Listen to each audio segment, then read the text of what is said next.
хүүхдийн ирээдүйд та хэр санаа тавьж байна вэ?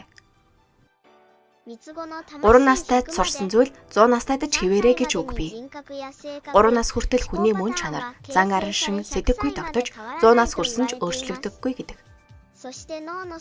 Тархины хөгжил 3 нас гэхэд 80%, 6 нас гэхэд 90% бүрэлддэг.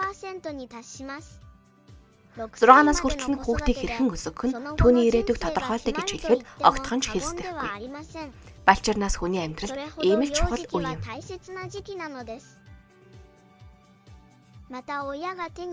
Эцэг эхийн үгэнд орж хүмүүжих боломжтой үе нь 9 нас хүртэл гэж үздэг. Хэд хэрэглүүлвэл дураараа амин хуваа хичээсэн хүн болно. Ирээдүйд сургууль, нийгэмд гараад амархан шантарч гэртээ бүгдэг хүн болох магадлал ч багагүй.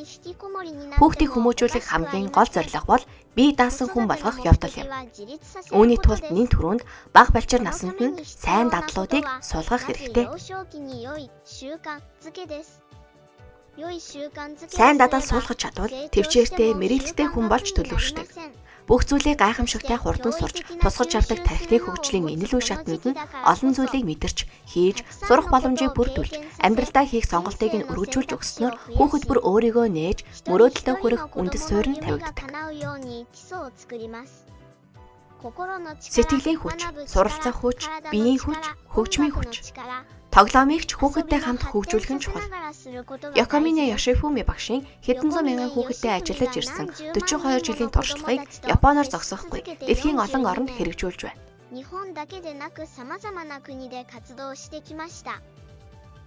Хүүхдийн хөгжилтэйгээр хэрхэн амжилттай сургах вэ?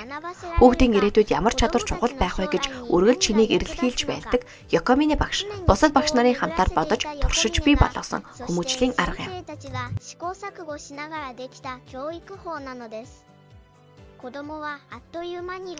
Хүүхэд нэг л мэдхэд том болчихсон байдаг. Асыг харж ирээдүйд нь зөв залах нь томчуудын үүрэг юм. Цэцэрлэгт байгаа юм чинь нялхаараа гэж алгуурлалгүй 5-10 жилийн дараа хүнд гай болохгүй хүн болгож хүмүүжүүлэх нь томчуудын хариуцлага билээ.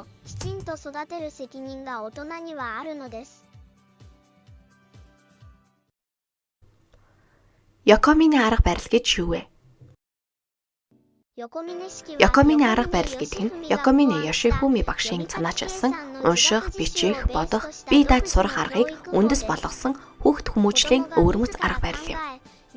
Хүүхэд өөрөө асуудлыг шийдэж, бие дааж сурахын тулд биеийн хүч, сэтгэлийн хүч, суралцах хүч, хөгжмийн хүч гэсэн 4 хүчийг суулгаж өгөхийн тулд ажилладаг.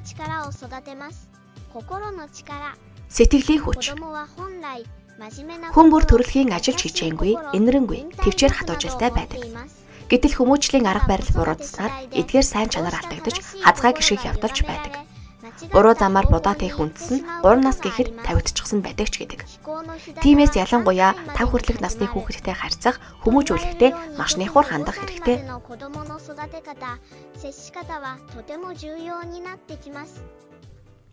Биеийн хүч. Бага тарих хөдөлгөөний эвслийг хариуцдаг. Бага тарих 6 нас гэхэд 100% бүрэлдэж дуусдаг гэдэг. Өөрөөр хэлбэл хүн хөдөлгөөний эвсэлтэй байх хэсэг нь 6 нас гэхэд шийдэгдчихдэг гэсэн үг. Хөдөлгөөний эвслийг хөгжүүлэхийн тулд дасгал хөдөлгөөн хамгийн чухал. Сонголт, моос тунах, гар дээр явах, матрасан дээр хийх дасгал. Модон морин дээр харьяах зэрэг дасгалуудыг зүй тогтолтойгоор хийлгэснээр хөдөлгөөний эвсэл маш сайн хөгжинэ.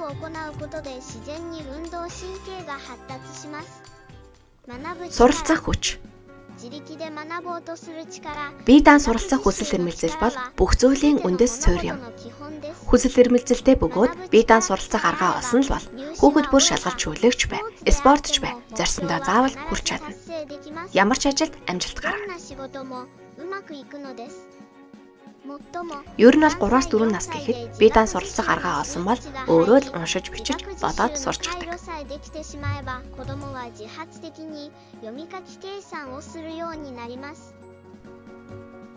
Хөгжмийн хүч.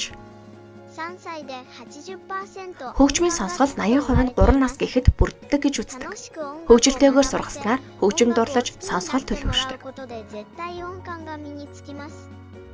Бүх зүйлийг хүлээж авах чадвартай балчир наснд нь өсөг үдсэн ч, ноод үдсэн ч ялгалгүй.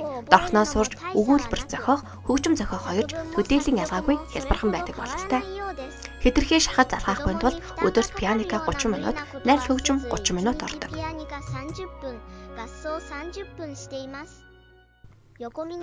Якомины арга барилын гол зорилго нь хүүхэд бүрд мөрөөдлөө биелүүлэх үндэс суурийг нь тавьж өгөх явдал юм.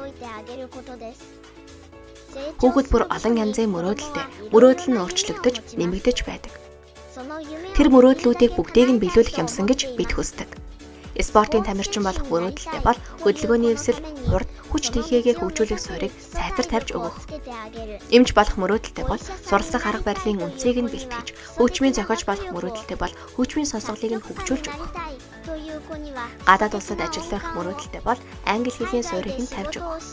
Тэгээд хамгийн гол нь мөрөөдлөө биелүүлэхийн тулд тууштай хөдөлмөрлөх чадвартай байх явдал юм. Мөрөөдлөө биелүүлэх замд олон бэрхшээл, саад учрах нь дамжиггүй. Тэр болгонд шантралгүй, хичээсээр байх сэтгэлийн тэнхээ хэрэгтэй.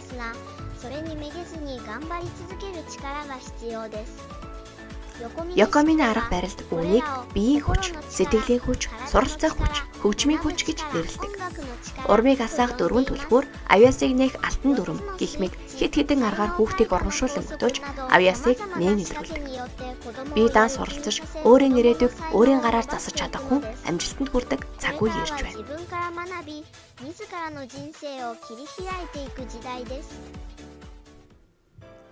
Якомины арга барилын урмыг асаах 4 түлхүүр гэж юу вэ? Түлхүүр 1. Хүүхэд өрсөлдөх дуртай. Хүүхэд өрсөлдөх уралдах үнэхээр дуртай. Хичээл сурлага, гуйлд дасгал, бүх зүйлд өрсөлдүүлэн байр эзлүүлэхэд төрүүлсэн нь баярлан, хоцорсон нь шарлахын уйлна. Төрүүлсэн нь баярлан урам орж, хоцорсон нь илүү хичээж, улам сайн чаддаг болгосон гэсэн хүслээр зэнэглэгдэнэ.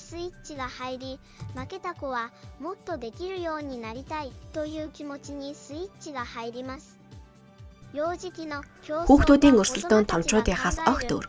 Хүүхдүүд өрсөлдөхдөө өнөөхөө л гинэн цайлган зангаараа илүү сайн чаддаг хүүхэд шиг болох юмсан гэж мөрөөдөж хичээдэг.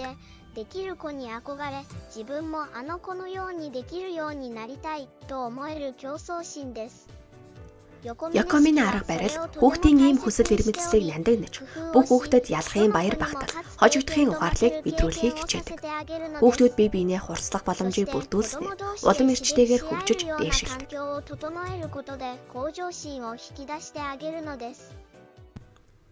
Түлхүүр 2. Хүүхэд дурайх дуртай. Хүүхэд альвааг дуурайхдаа үнэхээр гарамгай. Аав ээжигээ дуурайх дуртай, дасгалаа сайн чадаж байгаа хүүхдийг жишээ болгон үзүүлэхэд тэр дорхтой дуурайгаад сурч байгаа. Хүнд төрөлхийн өсөж дэвжих хүсэл эрмэлзэл өөрөө чаддаг болох юмсан гэсэн хоршоор байдаг. Хүчээр заах биш, үе тэнгийн хүүхдийг жишээлж харуулахыг сургалтын чухал хэрэгсэл болгодог. Түлхүүр 3. Хүүхэд жаахан хэцүү зүйлээр өөрийгөө сорих дуртай. Хүүхэд хэд амархан даалгавраас дорхноо уйдчихдаг. Гэхдээ хэтэрхий хэцүү бол бас оролдож үзэхгүй. Манай цэцэрлэг өөрийн онцлог бүхий сурах бичгийг боловсруулан ашигладаг боловч хүүхдийг сурах бичигтээ нийцүүлэх биш, хүүхдэд сурах бичгийг нийцүүлж хэлбараас хэзүүрүү баг багаар хүүхдийг сорьсон даалгавар өгдөг. Хүүхэд бүрийн хяналт тааруулан тухайн хүүхдэд жаахан л хэцүү даалгаврыг нэг нэгээр хийлгэснээр суралцах дур сонирхлыг нь өтөөж өгдөг.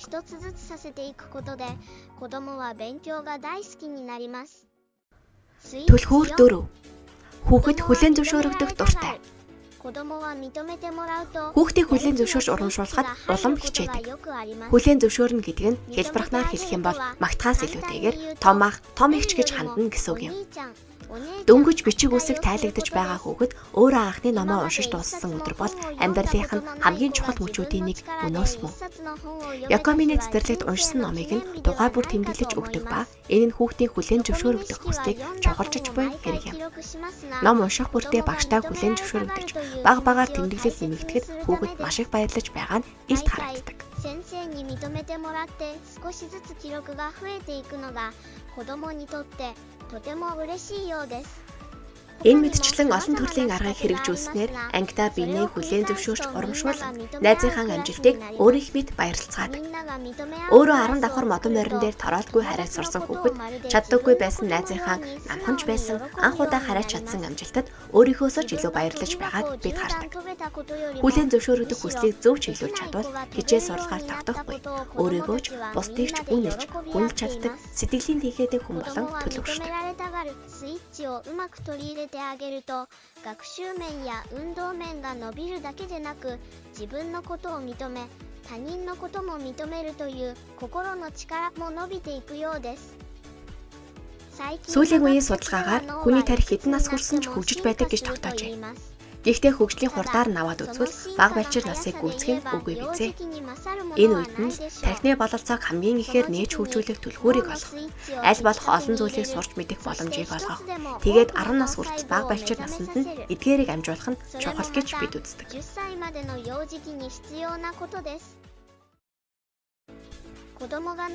Авьяасыг нээх хөгжүүлэх алтан дүрм гэж юу вэ?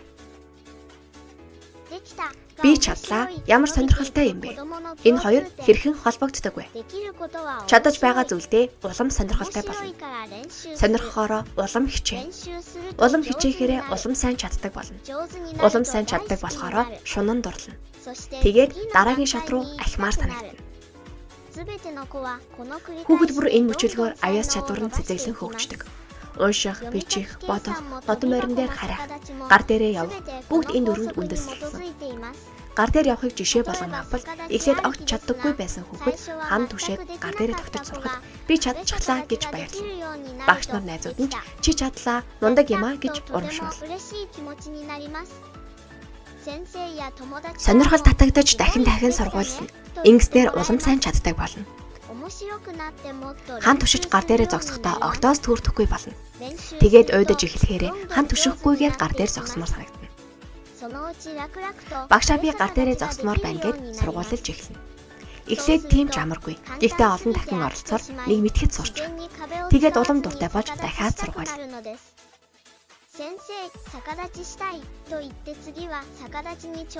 Энэ давтамжаар авьяас чадвар нь улам цэцэглэн хөгжсөөр байдаг.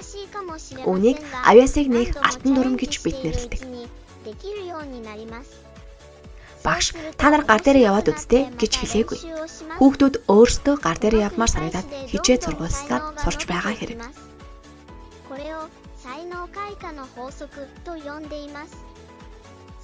Аль ч салбарт авьяасыг нээх алтан дүрм үйлчлээд эхлэхэд хүүхдүүд сонирхолтой хөдөлгдөн хичээсээр гайхалтай амжилтанд хүрдэг юм.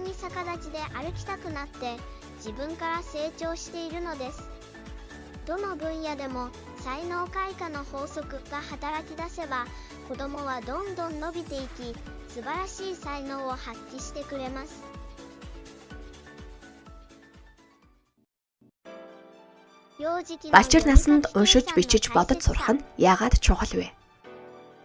Якомины цэцэрлэгт өдөр бүр дасгал хөдөлгөөн төдийгүй уншиж, бичих, бодох дасгалыг хийдэг. Бидний ажигласнаар хүүхэд залхалгүй нэг зүйл төрлөж сурах хугацаа 20 минут байдаг. Унших, бичих, бодох дасгалыг тус бүр 20 минут хийдэг.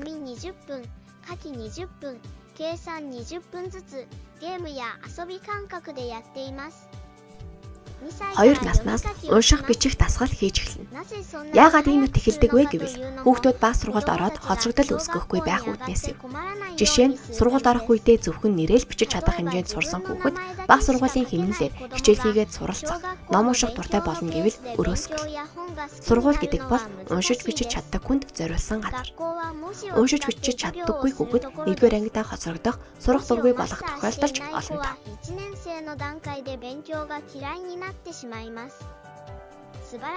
Сайн багштай тааруул аз боловч ихэнх багш нар сургалтын хөтөлбөрийн дагуу хичээл заахаас хүүхэд бүр тохирсон сургалтыг явуулах боломжгүй байдаг.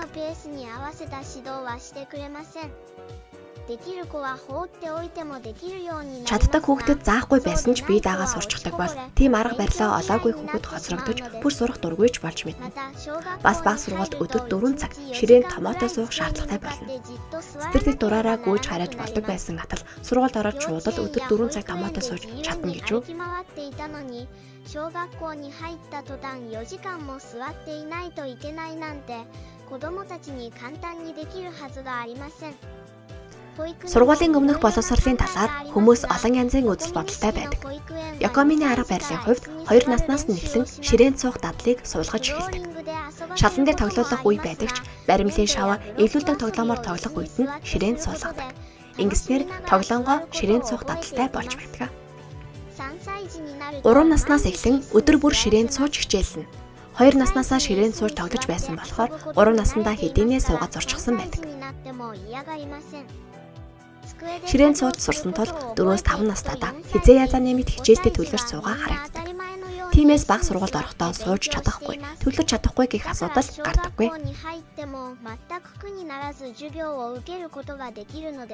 Якомины арга барил бол заахгүйгээр сургадаг хүмүүжлийн арга.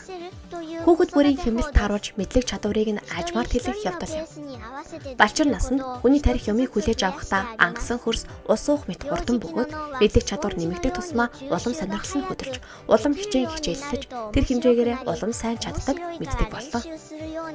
Улам сайн чаддаг болохоор тухайн зүйлдээ шунан дурлана.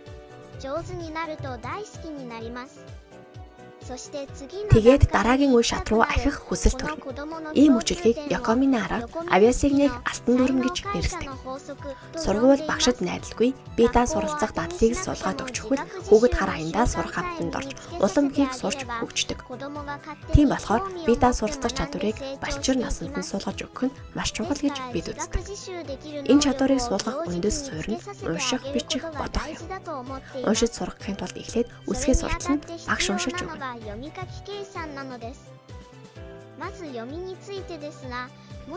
Жүжигчилсэн байдлаар үлгэртээ орж ярьж өгснөөр хүүхдэд мэдрэмжээ илэрхийлэх аргыг ч давхар сургаж байдаг. Гэхдээ багш уншиж өгөөд л байвал хүүхэд өөрөө уншиж сурахаас хойрогших хандлага тогтож мэднэ. 子供は受け身の姿勢が身についてしまい、自分で本を読もうとしなくなります。 2 наснаас эхлэн баг багаар үсэг нүдлүүлнэ. Цээжилгэд хялбар үсгээс эхлэн нэгээр нь картаар харуулна. Хичээлд ихээсээ тоглоом гэх нь зүйтэй болов уу? Уншиж сурах гэхээсээ уншиж сургасан гэх хүслийг өдөөж өгөх зорилготой юм.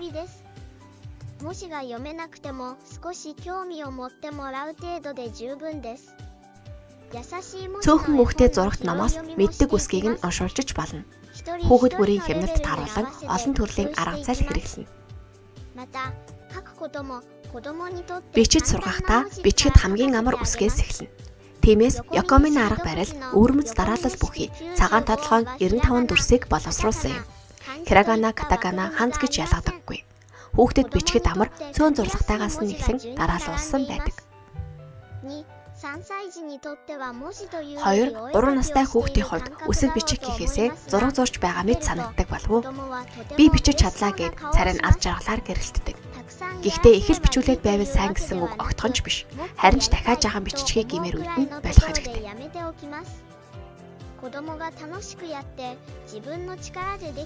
Хүүхэд хөгжилтэйгээр сурч би өөрөө чадлаа гэж мэдрэх нь хамгийн чухал юм. Якомины цэцэрлэгт хүүхдийн сонирхлыг татаж орлуулах сурах бичгийг олон төрлөөр нь боловсруулсан байдаг. Сурах бичгүүд нь жаахан л хэцүү сорилуудаар дүрэн шат шатаар ахихаар бүтээгдсэн байдаг. Хүүхэд хэд хамархан зүйлээс дорхноо удчихдаг. Хэтэрхий хэцүү бол бас халгаад ойртохгүй. Хүүхдийг сурах бичигт нийцүүлэх биш, сурах бичгийг хүүхдэд тохируулан хэлбэрээс хөндрөө төвшин ахиулах бүтэцтэй сурах бичгүүд юм. Уншиж бичих дасгалын номч байдаг бөгөөд хүүхэд бүрийн хэмнэлт харуулан төвшин ахиулдаг. Тойл бичиг ашиглаж сурах нь маш их үр дүнтэй. Ном уншаад мэдэхгүй үгээ толиос харж ойлгосноор номонд улам сонирхолтой болдог.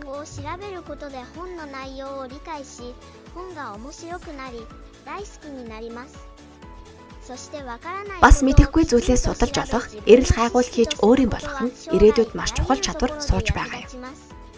Ингэж өдөрт 20-20 минут уншиж, бичиж, бодож тоглоом тоглосноор нэг л мэдхэд жинхнээсээ уншиж, бичиж, бодож сураад улам их сурч мэдэх хүсэл эрмэлзэлтэй болдог.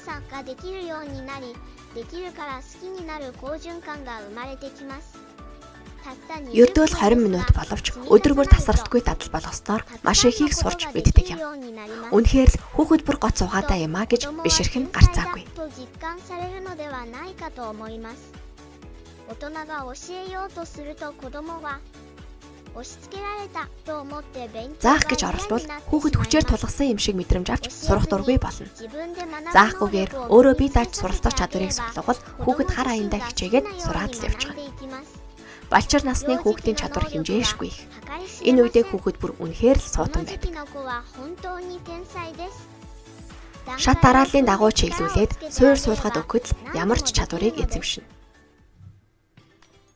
Хөгжмийн хүч. Якомины цэцэрлэгт хөгжмийн сургалтыг ч чухалчлан үздэг. Хөгжмийн боловсрол анх 20 гаруй жилийн өмнө Якомины багш хүүхдүүдийг урлаг, гоо сайхны мэдрэмжтэй болгохыг зорж сургаж ирсэнээс үүдэлтэй билээ. 1 наснаас эхлэн нотыг картаар тоглоом хэлбэрээр нүдлүүлэхээс эхэлнэ. Нот цээжлэг гэхээс илүү нүд чихийг нь аажмаар дасгах зорилготой юм. 2 настайгаас нь хөгжмийн хэмнэлд алга таших, үсрэх, харайх гэх мэт хөгжилтэй хөдөлгөөнтэй хичээлүүд орж эхэлнэ. Хэмнэлийн хичээлийн дараа хоолойн дасгал, дореми дасгал хийнэ. Хүүхдүүд л баяртай байвал гол зорилго маань биеллээ л гэсэн үг. 3 наснаас эхлэн нот сонсож ялгах, дагаж дуулах дасгал хийж эхэлнэ.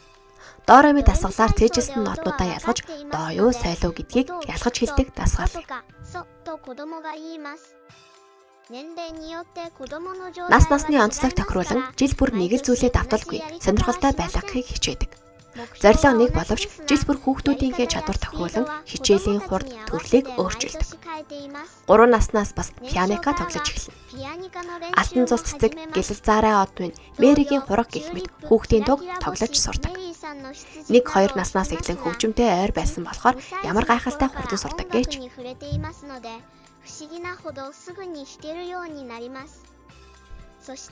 Хагас жил үдсэний дараа найрал хөгжим тоглож эхэлнэ. Ямар ч аяыг тоглох чадвартай байдаг тул тухайн ангийн сонирхолд нийцүүлэн дуугаа сонгоно.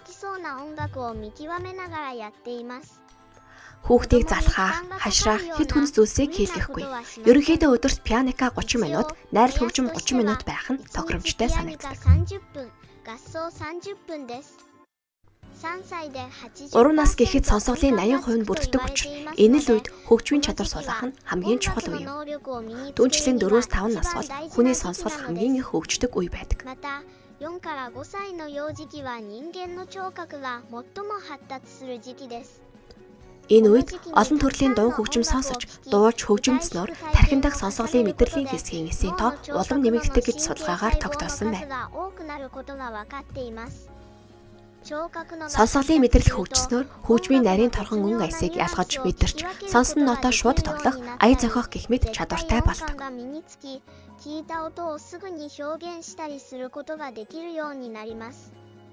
Якомины арга барилын үндэс нь хөгжилтэйгээр шантралгүй сурсаар байх явдал юм. Пианико тоглож дасаад ирэхээр нь найрал хөгжимд хүчээ үзнэ. Төрөл бүрийн хөгжмийн зэмсэгтэй танилцуулж, даралтад хөгжмийг суур болгож, хэнгэрийг зам бөмбөр гэх мэтчлэн тоглуулахад хүүхдүүдийн нүдэн сэргээд баяртай тоглох нь өхөөрдөг.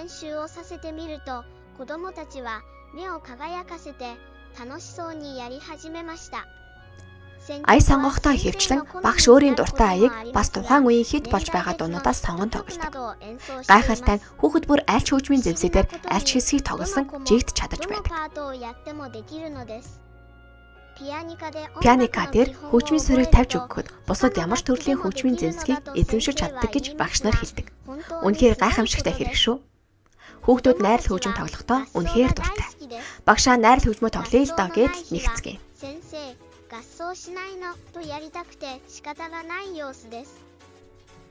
Найрал хөгжим тоглосноор бидний таамаглаагүй өөр үр дүнч бас гарч байна. Хүүхэд бүр бусдынхаа хэмнэлийг сонсож тохируулан хөгжимдөх шаардлага үүснэ. Эргэн тойрондоо нийцүүлэн бусдыг сонсох чадвар сууснаар анхаарал төвлөрөл бүр нэмэгддэг.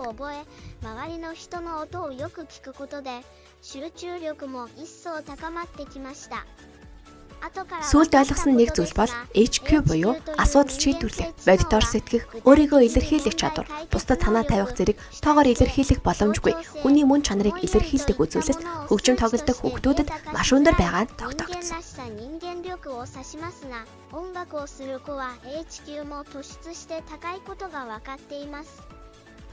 Хөгжим хүүхдийн тархинд үзүүлэх нөлөө үгээр тогтоохгүй. Хөдөлгөөний эвсэл хэлний авьяас хөгжөхөд ч сайн нөлөөтэй нь ажиглагдсан. Хөгжим бол олон өнгө өөр химнэл төрөл бүрийн зэвсэг холилдон сүлэлдэж бүтдэг билээ. Ийм ариухтай бүтцийг сонсоод нотоор нь ялгаж салгаж ойлгох чадвартай болно гэдэг нь хэл ярианы хөгжил үгийн сан баяжхадаж нөлөөлдөг гэдэг.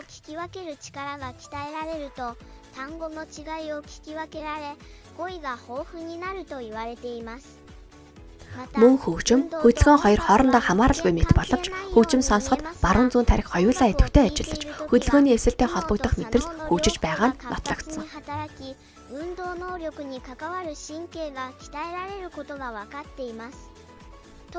Ялангуяа бага наснаасаа хөгжимтэй ойр байсан хүүхэд баруун зүүн тархийг холбосон их холбоос хэсэг сайн хөгжиж мэдрэхүй хөдөлгөөн хоёрын холбоос саадгүй явагддаг гэсэн ажиглалт судалгаа байна. Хөгжим тоглохын тулд ноото харж, чихээрээ сонсож, гараа хөдөлгөж бүхэл мэдрэхүй зэрэг ажиллах учраас хөдөлгөөний мэдрэлийн хэсэг болох бага тархины хөгжилд сайнаар нөлөөлөх нь дамжааггүй. その複雑な動作が刺激となり、運動神経を司る小脳の発達が促され、運動能力の向上がさらに期待されています。 Өөрөөр хэлбэл хөгжмийн боловсрол бол Якомины арга барилын сэтгэлийн хүч, биеийн хүч, суралцах хүч бүгдийг нь хамарч хөгжүүлдэг. 3 настайдаа пианико тоглож байсан хүүхдүүд цэцэрлэг төгсөх үедээ гайхамшигыг үзүүлдэг.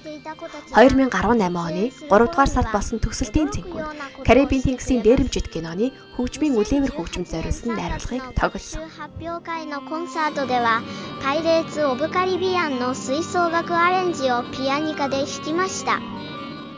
Хүүхдүүд хөгжилтэй наргагүй хөгжмийнхөө хэмнэлээр бүжиглэнгээ тоглож байлаа.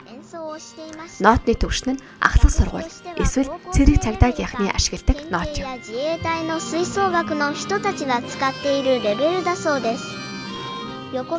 Якомине багш 5 настай хүүхдүүдийг ийм өндөр төвшний хөгжим тоглож чадна гэж төсөөлсөнгүйгээд баярын нулимс унгаж байлаа.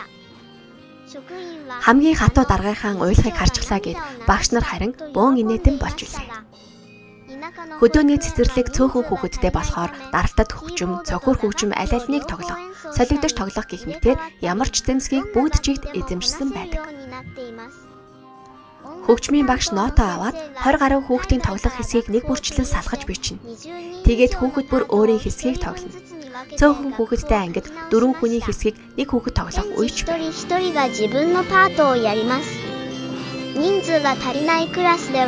4人分のパートを1人で全部受け持つ子もいます。Хүүхдүүд ноото аваад ганц хараад л тоглочихдаг гин. Үнэхээр ноото уншаад зөв тоглож байгаа хэрэг үү гэж лавлаж асуусан удаатай. Гэхдээ эргэлзэх зөвлөгөө чаддаг юм лээ. Чанга сул гих мэт нарийн тохируулгыг мэдээж багш зааж өгөх боловч ноото хараад тоглохыг бол торлгүй чаддаг юм.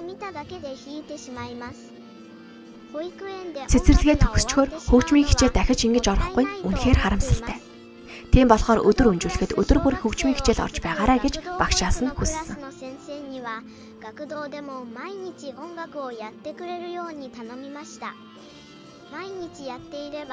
Өдөр бүр хичээлээд байвал хөгжмийн зохиолчч бож чадна. Якомине багш өмнө нь хөгжим бол тоглоом гэж боддог байснаа ухар мөчөд бодол байжээ гэж ухаарав. Одоо бол хүүхэд бүрт хөгжмийн зохиолч болох авьяас чадвар бий гэж хэлдэг болсон. Хүүхдийн чадварт хязгаар үгүй.